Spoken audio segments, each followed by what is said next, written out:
നിങ്ങൾ ആദ്യമായിട്ടാണ് ഈ ചാനൽ കാണുന്നതെങ്കിൽ സബ്സ്ക്രൈബ് ചെയ്യാൻ മറക്കല്ലേ. നടിയും അവതാരകയുമായ സെറീന ആൻഡ് ജോൺസൺ ബിഗ് ബോസിലൂടെയാണ് പ്രേക്ഷകർക്ക് കൂടുതൽ സുപരിചിതയാകുന്നത്. നടൻ സാഗർ സൂര്യയുമായുള്ള സെറീനയുടെ സൗഹൃദം വലിയ രീതിയിൽ ചർച്ച ചെയ്യപ്പെട്ടിരുന്നു. ഇരുവരും പ്രണയത്തിലായെന്നും വരെയുള്ള കഥകൾ പ്രചരിച്ചിരുന്നു. ബിഗ് ബോസിനകത്തുണ്ടായിരുന്ന അതേ സൗഹൃദം പിന്നീട് തുടരുകയാണ് താരങ്ങൾ.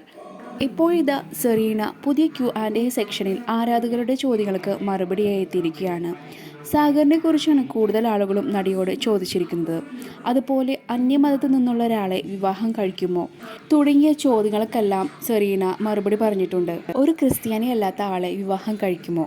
ഇക്കാര്യം ഗ്രാൻഡ് പാരൻസിനെ എങ്ങനെയായിരിക്കും സമ്മതിപ്പിക്കുന്നത് എന്നായിരുന്നു ഒരു ആരാധകൻ സെറീനയോട് ചോദിച്ചത്. ഈ ചോദ്യം കുറച്ച് അസാധാരണമായി പോയോ എന്നൊരു സംശയമുണ്ട്. അക്രൈസ്തവനായ ഒരാളെ വിവാഹം കഴിക്കുകയാണെങ്കിൽ ആദ്യം ഞാൻ എൻ്റെ അച്ഛനെയും അമ്മയെയും പറഞ്ഞ് സമ്മതിപ്പിക്കേണ്ടേ? അത് ആദ്യം ചോദിക്കാതെ ഗ്രാൻഡ് പാരൻസിനെ പറ്റി ചോദിച്ചത് എന്തിനാണെന്ന് മനസ്സിലായില്ല എന്നാണ് സെറീന പറഞ്ഞത്. ആദ്യം അപ്പനോടും അമ്മയോടും കാര്യം പറഞ്ഞ് കാലിൽ വീണ് സമ്മതിപ്പിക്കണം, എന്നിട്ട് അവർ വഴി ഗ്രാൻഡ് പാരൻസിനെ സമ്മതിപ്പിക്കണമെന്നും സെറീന പറയുന്നു. ഈ വ്ളോഗ് അപ്പച്ചനും അമ്മച്ചിയും ഒക്കെ കാണുന്നുണ്ടാകും. ഇത് കണ്ടാൽ അവരിരുന്ന് ചിരിക്കും. എന്തായാലും എനിക്ക് ഒളിച്ചോടുന്ന പ്ലാനില്ല. ആരെ കിട്ടിയാലും എൻ്റെ വീട്ടുകാരുടെയും ഞാൻ കെട്ടുന്ന ആളുടെ വീട്ടുകാരുടെയും അനുഗ്രഹം വേണമെന്നും നടി കൂട്ടിച്ചേർക്കുന്നു. സാഗറുമായിട്ടുള്ള ബോണ്ടിങ്ങിനെ പറ്റി പറയാമോ? അദ്ദേഹത്തിനൊപ്പം വ്ളോഗ് ചെയ്യാമോ? സാഗറേട്ടൻ്റെ ഒരു ഫാനാണ് ഞാനെന്നും ഒരാൾ പറഞ്ഞിരുന്നു. ഞാനും അദ്ദേഹത്തിൻ്റെ ഫാനാണെന്നാണ് സെറീന പറയുന്നത്. സാഗറുമായിട്ടും നല്ല ബോണ്ടാണ്. ആ ബോണ്ട് കൂടിക്കൂടി നല്ല രീതിയിൽ പോവുകയാണ്. എല്ലാവരും സാഗറിനെ പറ്റിയാണ് ചോദിക്കുന്നത്. അദ്ദേഹം സിനിമയിൽ അഭിനയിക്കുകയാണ്. അതുകൊണ്ട് മീഡിയയ്ക്ക് മുന്നിലൊന്നും വരാറില്ല. പ്രൈവസി നോക്കുന്നത് കൊണ്ടാണ് അദ്ദേഹത്തിനൊപ്പം വ്ളോഗ് ചെയ്യാത്തത്. സാഗറുമായി എപ്പോഴും സംസാരിക്കുകയും നാട്ടിൽ പോകുമ്പോൾ കാണാറുമൊക്കെ ചെയ്യാറുണ്ട്.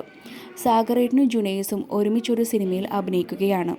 അതാണ് അവരെ ശല്യപ്പെടുത്താത്തത് എന്ന് സെറീന മറുപടി പറഞ്ഞു. പിന്നെ ഞാനൊരു റിലീജിയസ് പേഴ്സണാണ്, വിശ്വാസിയാണ്. എന്ത് കാര്യത്തിലും പ്രാർത്ഥിച്ചിട്ട് തുടങ്ങുന്ന ആളാണ്. പള്ളിയിൽ പോവുകയൊക്കെ ചെയ്യാറുണ്ട്. ഞാൻ വളർന്നു വന്ന സാഹചര്യം അങ്ങനെയാണ്.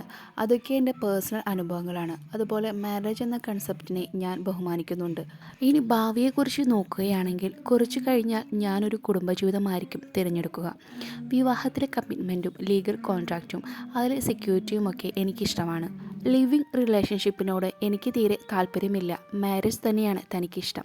പിന്നെ ഭാവിയിൽ അതിന് മാറ്റം വന്നാൽ ആരും ഈ വീഡിയോ പൊക്കി പിടിച്ച് വരരുത്. ഇപ്പോഴത്തെ എൻ്റെ ചിന്തകൾ അങ്ങനെയാണെന്നാണ് സെറീന പറയുന്നത്. കൂടുതൽ അപ്ഡേറ്റ്സിനായി ഈ ചാനൽ സബ്സ്ക്രൈബ് ചെയ്യുക.